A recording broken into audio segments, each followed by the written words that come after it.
Saatnya Anda menyaksikan Kompas Bisnis, Saudara, bersama saya, Ian Rahman. Saudara, Kementerian Sosial tengah bersih-bersih data penerima bantuan sosial dan juga bergerak cepat untuk memproses penyalurannya. Kementerian Sosial akan menindak tegas dengan mencoret para pelaku judi online dari daftar penerima manfaat. Menteri Sosial Saifullah Yusuf menegaskan pihaknya tidak akan toleran terhadap penerima bansos yang salah sasaran. Selain pegawai BUMN dan ASN, Kemensos juga menindak tegas dengan mencoret para pelaku judi online dari daftar penerima manfaat guna memastikan bantuan benar-benar diterima oleh masyarakat yang berhak. Mensos bilang Kementerian Sosial saat ini tengah dikejar target untuk menuntaskan proses cleansing atau pembersihan data penerima bansos triwulan ketiga. Proses validasi ini ditargetkan rampung dalam 2 hingga 3 hari ke depan, sehingga bansos sudah bisa mulai disalurkan pada 20 Juli. Langkah ini dilakukan untuk memastikan tidak ada lagi bansos yang salah sasaran, seperti yang diberikan kepada warga yang sudah meninggal, pindah rumah, atau warga mampu yang sudah naik kelas.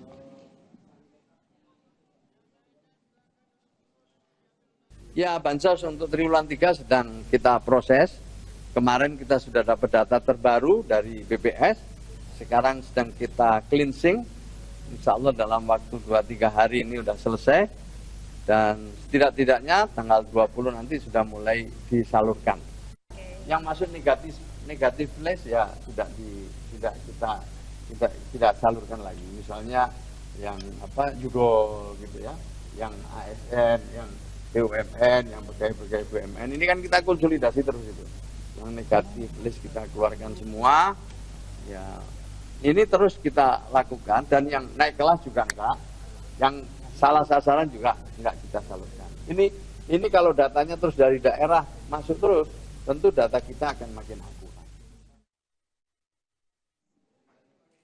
Sementara itu, Saudara, pemerintah Provinsi Jawa Barat mulai memeriksa 2.663 ASN yang diduga bermain judi online. Data ini diperoleh dari laporan PPATK. Kepala Badan Kepegawaian Daerah Provinsi Jawa Barat, Dedi Supandi, mengatakan ribuan ASN ini diperiksa satu persatu berdasarkan dari hasil pencocokan data dari PPATK. Dari 2.694 data yang diberikan PPATK, 31 diantaranya tidak valid usai dilakukan pengecekan ulang. Untuk menangani kasus ini, pemerintah Provinsi Jawa Barat membentuk tim gabungan yang terdiri dari BKD, Inspektorat, dan Biro Hukum. Berdasarkan pemeriksaan, akan ada sejumlah sanksi bertingkat yang dapat dikenakan kepada ASN yang terbukti bermain judi daring. Mulai dari penundaan kenaikan gaji berkala hingga pemutusan kontrak atau pemberhentian sebagai ASN. Inspektorat menerima data dari PPATK dan juga kita setelah membentuk tim dari unsur pengawasan, Inspektorat, unsur kepegawaian, BKD, termasuk juga analis hukum. Dari data 2.694, sesungguhnya ada data yang invalid. Data yang invalid sekitar kurang lebih di 31 orang. Yang 31 orang itu ada dia memang tidak ada namanya di ASN Jawa Barat, yang kedua sudah pensiun, yang ketiga juga ada juga yang dia sebetulnya telah putus kontrak kerja, sehingga deal nominal angka itu sekarang di 2.663. Nah, kira-kira seperti itu. Kemudian, Saudara, seberapa jauh praktik judi online di lingkungan ASN ditemukan oleh Pusat Pelaporan dan Analisis Keuangan atau PPATK? Apakah temuan yang terungkap merupakan fenomena gunung es? Kita berbincang dengan Ketua Tim Humas PPATK, Tri Andrianto. Pak Tri, selamat pagi. Selamat pagi, Mas Ian. Pak Tri, ini bisa dijelaskan bagaimana awal mulanya PPATK menemukan hampir 2.700 ASN di pemerintah Provinsi Jawa Barat terlibat judi online. Biasanya kan PPATK merilis secara umum begitu masyarakat yang terjerat judi online. Dan kali ini lebih spesifik ASN begitu, Pak Tri. Ya, terima kasih. Jadi memang sebetulnya dalam konteks penanganan judi online, PPATK itu sejak tahun 2017 melaksanakannya secara menyeluruh, komprehensif gitu ya. Tidak ada sasaran spesifik terkait profesi tertentu, wilayah tertentu, dan sebagainya. Cuma memang dengan berbasis aliran dana tersebut, tentu saja kita bisa lakukan klasterisasi berdasarkan wilayah, berdasarkan profesi, dan seterusnya. Dan dari sinilah kita menemukan temuan sejumlah ASN yang memang terindikasi bermain judol. Tentu kita harus pahami juga bahwa temuan PPATK tentu sifatnya bersifat kumulatif. Dalam hal ini memang tentu ketika kami berkoordinasi dengan pemerintah provinsi, kementerian atau lembaga, perlu ada validasi yang lebih gitu ya mengenai apakah memang yang terjadi sudah sampai level sangat parah atau hanya coba-coba. Misalnya tentu perlakuan treatment ini akan sangat berbeda dan kewenangannya benar-benar berdasarkan kementerian atau lembaga atau pemerintah daerah tersebut. Kira-kira begitu Mas Yan. Oke, Pak Tri, ini kan yang terungkap ataupun dilaporkan di Jawa Barat ada sekitar 2.600-an, hampir 2.700 ASN. Kemudian pertanyaannya, apakah temuan PPATK ini hanya sebatas ASN di Jawa Barat atau sebetulnya PPATK sudah menemukan hal serupa juga di provinsi lain? Iya, jadi memang seperti tadi disampaikan ya, temuannya tidak spesifik hanya menyasar ke Jawa Barat. Bisa dibilang kita mengklasternya ke tiap-tiap wilayah provinsi yang lainnya juga ada. Jadi kalau kita lihat di data agregat yang kami punya, Mas Ian, di 2024 itu kita identifikasi sekitar 51.611 ASN. Itu di 2024 keseluruhan. Dan di 2025 itu meningkat sampai 235.000 lebih. Jadi dari 51 ribuan ke 235.000. Meningkatnya cukup drastis sampai 5 kali lipat ketika kita menggunakan data 2025 lalu. Ini menandakan memang kita tidak hanya menyasar Jawa Barat, tapi sejumlah wilayah lainnya. Bahkan kami petakan betul sampai ke wilayah kecamatan-kecamatan di mana pemain judul ini banyak dan mendominasi. Oke, artinya data-data yang kita ketahui sekarang gitu kan, datanya ada 2.600-an, itu seperti fenomena gunung es dong. Kalau kita melihat yang disebutkan oleh Pak Tri tadi ada 51.000 di tahun 2024 dan bahkan meningkat lebih tinggi lagi di tahun 2025 sekitar 135.000. Ini artinya seperti fenomena gunung es, banyak begitu yang memang peningkatannya dari tahun ke tahun. Iya, peningkatannya memang sangat signifikan ya. Jadi kalau bicara judul itu bukan cuma meningkat, tapi bersifat eksponensial. Kita bicara suatu kejahatan yang ketika ditemui di awal tahun 2017 nominalnya hanya 2 triliun. Dan kalau kita bicara nominal kumulasi sampai sekarang sudah mendekati 1.200 triliun. Jadi ini persoalan yang sepertinya masih jauh dari kata selesai. Karena menyasar langsung kepada banyak orang, banyak profesi di seluruh wilayah, bisa dibilang semua lapisan umur. Ya, persoalan ini menjadi sangat prioritas dan jadi atensi, bahkan merupakan agenda yang juga jadi atensi utama dari Pak Presiden yang disampaikan langsung kepada PPATK, begitu. Pak Tri, kan yang jadi sorotan di Jawa Barat karena memang ada laporan ataupun temuan dari PPATK yang kemudian direspons oleh pemerintah provinsi begitu, yang kemudian memanggil ASN yang ditenggarai ataupun diduga terlibat judol dan memeriksanya satu persatu begitu. Kemudian apakah pelaporan ini hanya dilakukan di Jawa Barat ataukah PPATK sebetulnya sudah melaporkan ini juga ke provinsi-provinsi lainnya? Data ini kami sampaikan tentu tidak hanya ke Jawa Barat ya, kami sampaikan ke sejumlah pemerintah provinsi, kementerian dan lembaga. Namun memang tentu saja bukan merupakan domain PPATK untuk menyampaikan jumlah termasuk identitas dari nama pegawai tersebut, termasuk follow up dari temuan-temuan itu. Sepenuhnya merupakan kewenangan dari pemerintah provinsi maupun dari kementerian dan lembaga.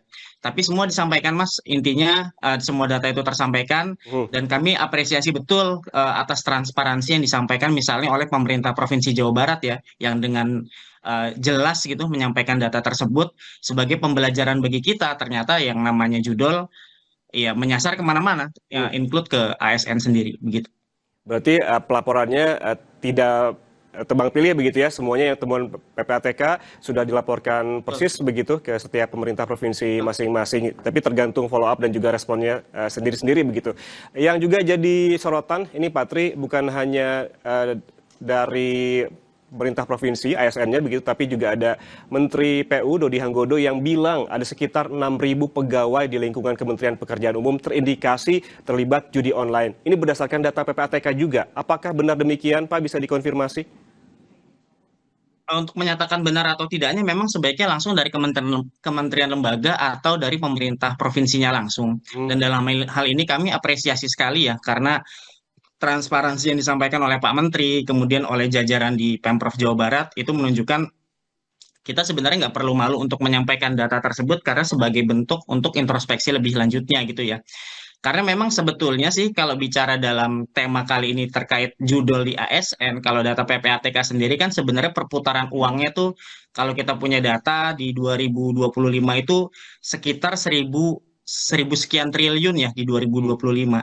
Dan kalau boleh dilihat sebetulnya data agregat angka terkait ASN-nya itu ya sekitar 1 triliun. Hmm, Maksudnya bukan menjadi pemain yang paling utama sebetulnya oke. dari keseluruhan total transaksi yang terkait dengan judi online. Dan bahkan angka 1 triliun tersebut juga Hmm, sebetulnya kan perlu diverifikasi dan validasi lagi juga apakah memang sekedar coba-coba atau mungkin akunnya dipakai oleh temannya misalnya atau hmm, status hmm. kepegawaiannya sudah pensiun, sudah meninggal dunia dan sebagainya. Jadi balik lagi seluruh data yang disampaikan bisa jadi ya memang merupakan data yang disampaikan PPATK, sangat diapresiasi hal tersebut, Hmm. tapi tentu harus dipahami persoalan ini tidak hanya terkait ASN semata, tapi juga banyak pihak lain yang terkait dengan judi online ini. Oke, tadi Patri sempat menyinggung juga soal nilai transaksi begitu. Apakah bila dihitung-hitung berapa sih total nilai transaksi judi online yang dilakukan oleh para ASN ini dari tahun ke tahun? Apakah juga ini sama persis begitu dengan kenaikannya tadi secara umum? Apakah kenaikan nilai transaksi judi online ASN ini juga meningkat dari tahun ke tahun? Namun kita bahas usai jeda. Pak, tetaplah bersama kami di Kompas Bisnis.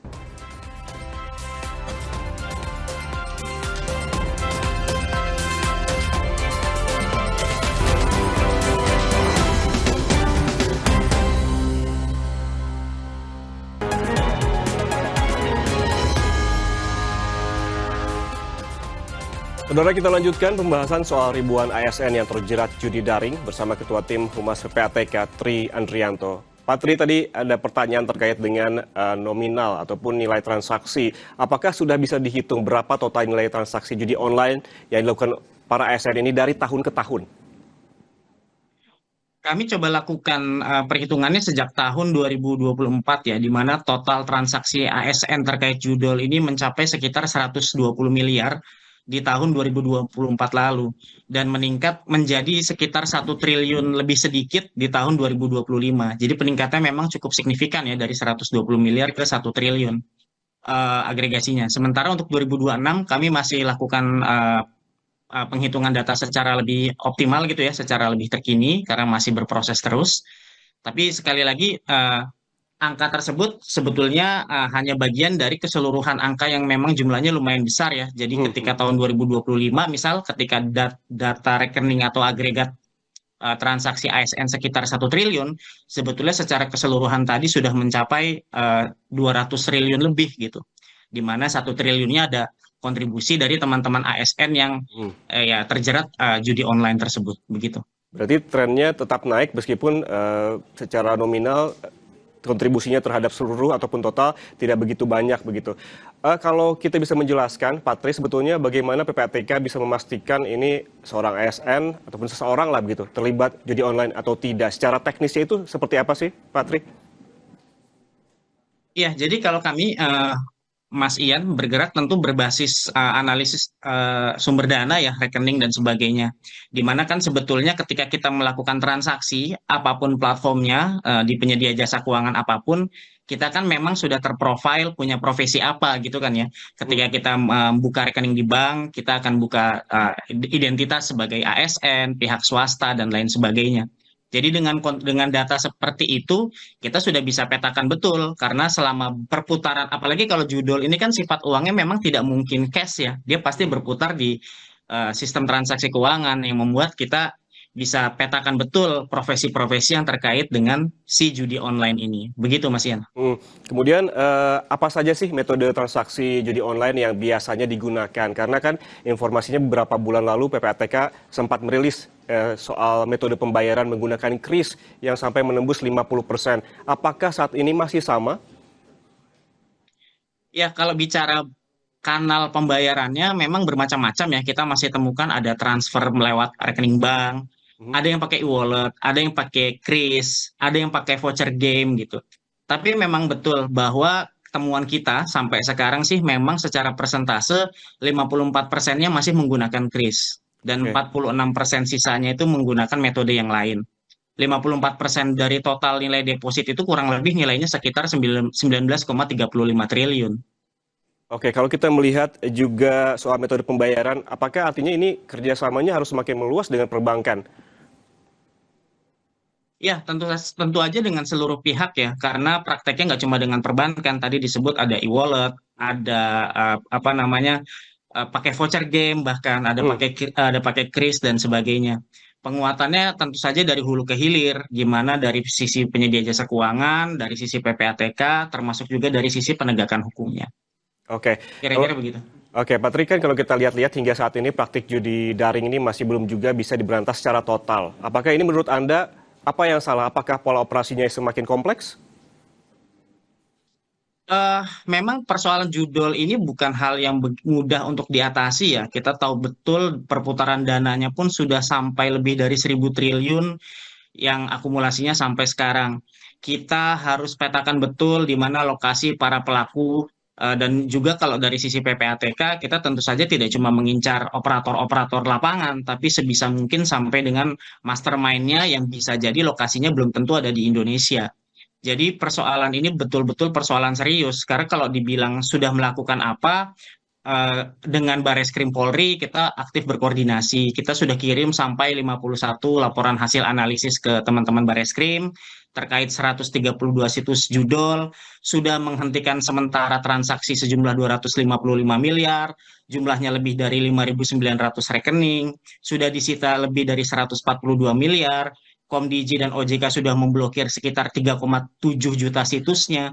Tapi Hmm. memang tidak berhenti sampai sekarang. Ini yang membuat seharusnya bisa jadi atensi bersama kita, membuat ini jadi isu yang paling prioritas. Hmm. PPATK sendiri di tahun lalu membuat kebijakan untuk menghentikan sementara rekening-rekening dorman yang banyak diantaranya memang terindikasi digunakan untuk judi online. Tapi tetap ini menjadi prioritas bersama, terutama bagi PPATK.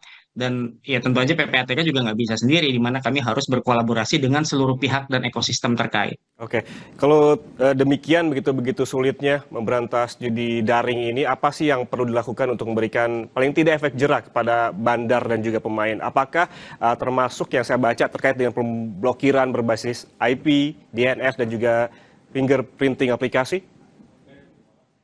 Ya, segala hal itu perlu tentu saja Mas Ian, karena memang kita nggak bisa bergerak dengan pola pendekatan yang begitu-begitu aja gitu ya. Tentu Hmm. saja kita tidak bisa bilang bahwa yang sudah dilakukan salah, itu hal yang sangat penting gitu ya. Yang dilakukan PPATK, yang dilakukan penegak hukum, OJK, dan semuanya. Tapi ke depan memang kita perlu betul untuk bangun integrasi data secara menyeluruh di antara seluruh pihak. Kalau perlu kita buat yang namanya joint blacklist nasional Hmm. terkait dengan orang-orang yang terlibat dalam pusaran judi online ini. Kita coba betul untuk melakukan pemantauan transaksi secara real time dan memastikan koordinasi antar setiap instansi ini bisa berjalan dengan optimal. Jadi mudah-mudahan semua hal yang bisa dikejar tersebut bisa semakin mengoptimalkan upaya kita mencegah sekaligus mengatasi judol yang dampaknya begitu merusak bagi semua elemen masyarakat kita. Oke, Pak Tri bisa dijelaskan lebih jauh terkait apa itu Joint Blacklist Nasional? Ya, jadi ada diskusi yang sempat kita bangun dengan sejumlah stakeholder gitu ya terkait ya, di mana sebetulnya kan ada sejumlah tindak pidana di mana kita punya daftarnya gitu. Misal PPATK tuh membangun sistem kita punya data eh, daftar teroris dan terduga teroris gitu, yang bisa diakses oleh kementerian lembaga terkait yang punya kewenangan. Tidak menutup kemungkinan apakah sistem ini bisa dibangun untuk kejahatan judol, ini yang coba kita pertimbangkan dan bila memungkinkan mungkin ini bisa jadi salah satu alternatif untuk mengoptimalkan upaya penanganan judol begitu. Oke, baik. Terakhir, Pak Tri, ini kan judi online ini tidak bisa, pemberantasan tidak bisa bekerja sendiri. PPATK juga butuh bekerja sama dan juga berkolaborasi dengan pihak-pihak lain. Ini butuh andil banyak pihak lah gitu. Hingga kini sudah sejauh mana kerjasama PPATK bersama penegak hukum hingga kementerian dan juga lembaga terkait? Iya, seperti tadi sudah disampaikan, memang koordinasinya cukup intensif ya. Misal dengan Bareskrim, kita sudah serahkan sekitar 51 hasil analisis PPATK. Itu ada kaitannya dengan sejumlah sekitar 132 situs judolnya. dan teman-teman Barreskrim memfollow up-nya dengan sangat luar biasa. Ada penghentian transaksi lebih dari 250 miliar, rekening yang terkait sekitar 5.961, dan sudah ada penyitaan sekitar 142 miliar dari 359 rekening. Jadi teman-teman Barreskrim juga sudah melakukan kerja yang luar biasa masif gitu untuk memastikan judol bisa diberantas. Dari sisi pencegahan, misalnya OJK tuh ada catatan sudah melakukan 2,8 juta penolakan hubungan usaha, ada pemblokiran 32.400 sekian rekening setelah pemeriksaan mendalam. Komdiji sudah memblokir sekitar 3,7 juta situsnya. Jadi bisa dibilang pihak-pihak terkait, baik itu kementerian atau lembaga, penegak hukum sebenarnya sudah bergerak sesuai dengan porsi dan kewenangannya. Memang persoalannya yang dihadapi adalah kriminal yang tidak mudah diatasi karena sifatnya yang pertama berbasis digital, dan yang kedua kita tidak bisa secara presisi sepenuhnya mengetahui lokasi-lokasi judol ini berada, terutama lokasi dari mastermind-nya. Yang membuatnya juga lebih complicated adalah persoalan judol nggak berhenti semata hanya judol. Biasanya dia akan terkait juga dengan kejahatan lainnya, baik itu narkotika, kejahatan terorganisir lain, money laundering bisa jadi, di mana itu semua ada kaitannya dengan judi online. Jadi biasanya dia juga nggak bergerak sendiri.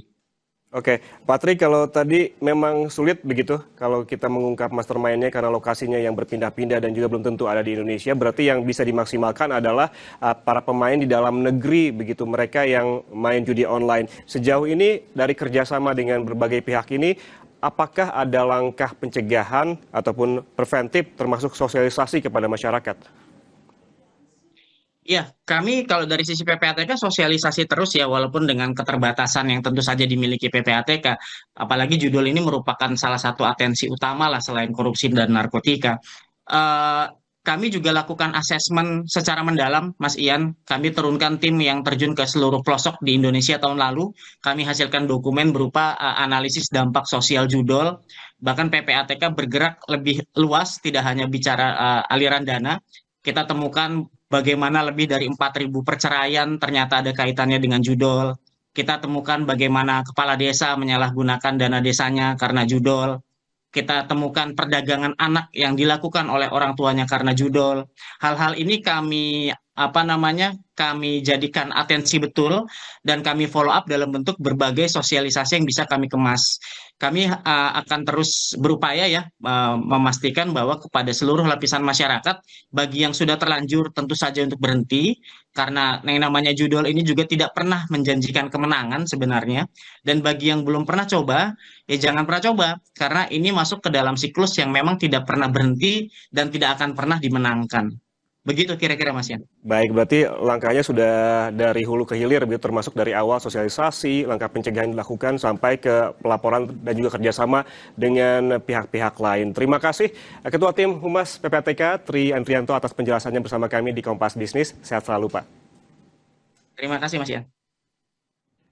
Saudara,